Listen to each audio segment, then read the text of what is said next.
Hello class 12th, मैं अमन अग्रवाल, अमन sir, Khurja से। जैसा कि आप सभी जानते हैं कि आपके एग्जाम शुरू होने जा रहे हैं बेटा 18 से। 18 को आपका पीएचई का है सीबीएसई बोर्ड से। ठीक है, आप सभी होप कि आपने तैयार किया होगा। देन आपका 20 फेब का फिजिक्स का एग्जाम है, जिसमें सिर्फ एक ही छुट्टी आप लोगों को बेटा इस बार मिली है। कोई टेंशन लेने की, कोई घबराने की बिल्कुल नीड नहीं है किसी भी बच्चे को। सब कुछ हो जाएगा। समय लगता है चीजों में, आप लोगों ने पूरा एक साल का समय दिया है इस चीज को, तो बिल्कुल ही निश्चित ही सब कुछ अच्छा होगा बेटा जी। इसी के साथ ऐसे भी बच्चे हैं हमारे छोटे बड़ी ऐसे भी हैं जिन्होंने थोड़ा सा समय मजाक मस्ती में, मौज मस्ती में दिया है। तो उन्हीं बच्चों के लिए मैं कुछ सेलेक्टेड से टॉपिक्स लाया हूँ बेटा, जिन्हें पढ़ के वो कुछ भी नहीं है तो एटलीस्ट पास हो सकते हैं इजिली। तो बाकी और जिन बच्चों ने अच्छे से पढ़ा भी है वो एक बार और इन टॉपिक्स की तरफ थोड़ा सा मेन फोकस बनाकर चलेंगे, क्योंकि मोस्ट प्रोबेबिलिटी है इन टॉपिक्स के आने की इस बार। ठीक है, तो आप नोट करते रहेंगे, मैं आपको बताता हूँ टॉपिक। हमारा पहला टॉपिक बेटा axial and equatorial electric field due to dipole. ये टॉपिक बहुत ज्यादा बोर्ड में पूछा जाता है। इसी के साथ our next topic is Kirchhoff law. Both बेटा, जंक्शन रूल आता है, आपको पता होगा, एक लूप का भी होता है। ठीक, जिसके क्वेश्चंस आते हैं, डेरिवेशंस आते हैं।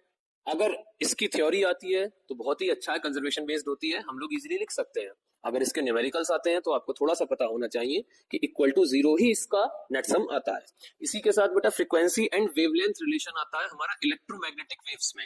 ईएम में, ईडब्ल्यू में हमारा क्या आता है बेटा, फ्रीक्वेंसी और वेवलेंथ का रिलेशन होता है। इसी के साथ अगर next topic is lens maker formula. बच्चा लोगों बहुत ज्यादा इंपॉर्टेंट है lens maker formula, prism formula, microscope, telescope, compound microscope आ जाता है बेटा उसी में, एस्ट्रोनॉमिकल टेलीस्कोप आता है। तो इन्हीं सारे टॉपिक्स को बेटा जी आप लोग अच्छे से याद करके जाइएगा। समझ में नहीं आ रहे हैं, लास्ट टाइम चल रहा है, सर ने बताया इसलिए इनको कुछ भी नहीं है तो बेटा याद ही कर लीजिए। इसी के साथ हमारा एलसीआर का सर्किट आता है बेटा, एलसीआर वाला सर्किट है, अच्छे से करके जाइएगा, बहुत सारे क्वेश्चंस उससे बन करके आ जाते हैं। साथ ही क्वालिटी फैक्टर का डेरिवेशन सेम चैप्टर से रहता है, उसको भी आप लोग अच्छे से पढ़ेंगे। नेक्स्ट हमारा स्लिट के एक्सपेरिमेंट्स होते हैं बेटा, जैसे कि single slit experiment and the double slit experiment. इनको अच्छे से एक बार ट्राई कर लीजिएगा, बना लीजिएगा। डायग्राम थोड़ा सा टिपिकल रहता है, तो बार बार प्रैक्टिस कर लीजिए। अभी 3 से 4 दिन है, हो जाएगा। ऐसा नहीं है कि नहीं होगा, हम सभी कर सकते हैं, आप सभी कर सकते हैं, आप सभी में पोटेंशियल है। ठीक, इसी के साथ साथ बेटा Einstein photo electric equation, Einstein photo electric equation. Next and last topic is full and half wave rectifier. बच्चा लोगों जरूर कर लेना full and half wave rectifier, बहुत ज्यादा संभावनाएं रहती हैं इसके आने की। तो इसको एक बार नहीं, 2 बार नहीं, 3 बार नहीं, जितनी बार संभव हो अच्छे से करके जाइएगा।